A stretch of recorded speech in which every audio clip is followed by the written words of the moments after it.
Welcome to Suman TV. Non veg lovers నార్మల్గా chicken mutton daily ఉండాలని అనుకుంటారు. అవి లేకపోతే ఎగ్స్ సైడ్కి వెళ్తూ ఉంటారు. కానీ ప్రెసెంట్ మార్కెట్లో అయితే ఎగ్స్ కాస్ట్ అయితే అమాంతం పెరిగింది. ఇంకా చికెన్ కాస్ట్ కూడా చెప్పనక్కర్లేదు.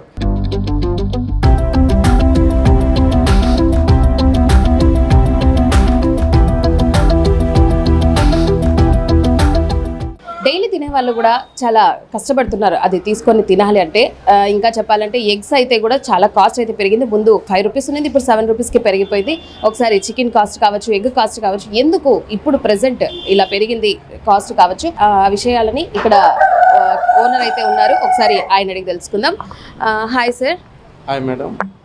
చెప్పండి సార్, ఎందుకు ఇప్పుడు ఎగ్స్ కాస్ట్ కానీ చికెన్ కాస్ట్ కానీ సడన్గా ఇంత పెరిగిందని అంటున్నారు? సడన్గా అంటే ఇప్పుడు యాక్చువల్గా చెప్పాలంటే ట్రాన్స్పోర్ట్ కానీ దానా కానీ పెరగడం వల్ల, ప్లస్ అలాగే ఈ కార్తీక మాసాలు అవన్నీ ముగియడం, ఈ వైకుంఠ ద్వార దర్శనం అన్నీ ముగియడం ద్వారా నాన్ వెజ్ లవర్స్ అనేది పెరిగారనమాట.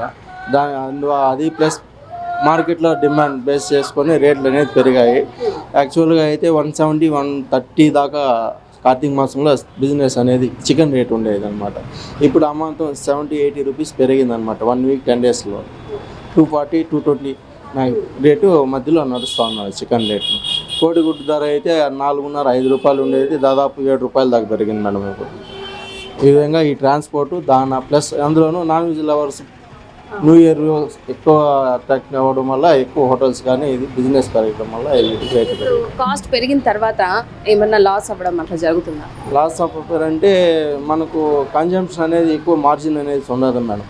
సేమ్ అమౌంట్ పెరిగిన తర్వాత ఇక్కడికి వచ్చే వాళ్ళు తగ్గిపోయినా కానీ షాపుల దగ్గర కొనుక్కుంటారు. అది ఇక్కడ ఆల్మోస్ట్ వ్యత్యాసం అనేది తేడా ఎక్కువ ఉండదు కాబట్టి ఇక్కడికి వచ్చి కొనే వాళ్ళు తక్కువైపోయింది. షాపుల్లో ఇంకా తక్కువ మార్జిన్ బట్టి ఉండేది తక్కువ. ఇప్పుడు డజన్ కొనేవాళ్ళు హాఫ్ డజన్ కొనేవాళ్ళు ఉంటారు, ఇక్కడికి రారు కాబట్టి షాపులు అనేది అక్కడే దగ్గరలో కొనుక్కునేస్తాం. ఆ రేటు వల్ల మాకు వ్యాపారాలు తగ్గినాయండి. సీజన్స్ చేంజ్ అయితే కూడా కాస్ట్లు పెరగడం తగ్గడం జరుగుతాయండి. ఇప్పుడు ఈ యాక్చువల్ చెప్పాలంటే న్యూ ఇయర్ వల్ల ఇప్పుడు జనాలు అనేది నాన్ వెజ్ 31st ఆఫ్టర్ తర్వాత నుంచి పెరుగుతారు అన్నమాట. సంక్రాంతి సీజన్స్, ఫెస్టివల్ సీజన్స్ వరకు దానివల్ల చికెన్ రేట్లు అనేది అమాంతం పెరుగుతూ ఉంటాయి. ఆ పెరిగే దానివల్ల కానీ ఆ ట్రాన్స్పోర్టు దానా అన్నీ కలిపి ఈ కోళ్ళ ధర పైన అంతే అమాంతం కేటాయిస్తారు. దానివల్ల నాన్ వెజ్ అనేది రేట్ పెరగడం జరుగుతుంది. మా షాపులకి అనేది బిజినెస్ తక్కువ ఉంటుంది అనమాట. ఈ పెరిగిన దానివల్ల కానీ సేల్స్ అనేది అక్కడ ఇక్కడ ఆల్మోస్ట్ కంపేర్ చేస్తారు.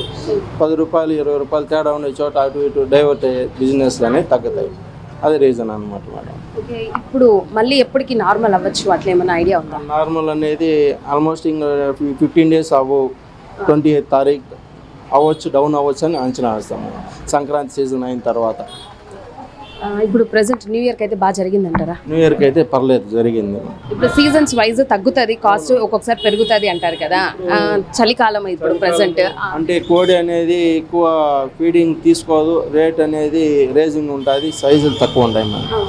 ఆ ప్రాబ్లమ్స్ వల్ల సైజులు చిన్న ఉన్నాయి కానీ రేట్ అయినా అమాంతం పెరుగుతుంది. అదే సమ్మర్ సీజన్లో అయితే వెయిట్లు ఎక్కువ ఉంటాయి, రేట్లు అమాంతంగా ఉంటాయి. అది ఒక పాయింట్ అవుతుంది అన్నమాట. ఆ విధంగా రేట్లో తేడాల వల్ల కూడా బిజినెస్లు అనేది ఆధారపడి ఉంటుంది అన్నమాట. ఆ ట్రాన్స్పోర్ట్ అది అందులోనూ ఈ దానా ఖర్చు ఎక్కువ అయ్యేదాని వల్ల ఆ ఖర్చుని కూడా ఈ కోళ్ళ ధర పైన కేటాయించి రేట్ పెరుగుతుంది. అది రీజన్ అవుతుంది. Okay sir, thank you sir. Okay, మనం విన్నాం కదా ప్రెసెంట్ సీజన్ వల్ల కొంచెం కాస్ట్లు అయితే పెరిగాయి అంటున్నారు. మళ్ళీ కొన్ని రోజులకి నార్మల్ అవ్వచ్చు అని అంటున్నారు. ఫుడ్ లవర్స్ అయితే కొన్ని రోజులు కొంచెం ఇబ్బంది పడాల్సిందే. కొంతమంది చికెన్ లేకపోయినా ఎగ్స్తో అడ్జస్ట్ అయ్యే వాళ్ళు కూడా ఉంటారు. డైలీ ఎగ్స్ తినాలి, చిన్నపిల్లలు కావచ్చు పెద్దవాళ్ళు కావచ్చు డైలీ ఎగ్స్ తినాలని అంటుంటారు కదా. సో వాళ్ళకు కూడా కొంచెం కష్టమే, ఎగ్ కాస్ట్ కూడా పెరిగింది కాబట్టి. సో కొన్ని రోజులు వెయిట్ చేసినట్టయితే మళ్ళీ నార్మల్ కాస్ట్కి వస్తుంది. సో ఇప్పుడైతే రీజన్ అయితే ఇది ఎగ్ కాస్ట్ ఎందుకు పెరిగింది అనేది.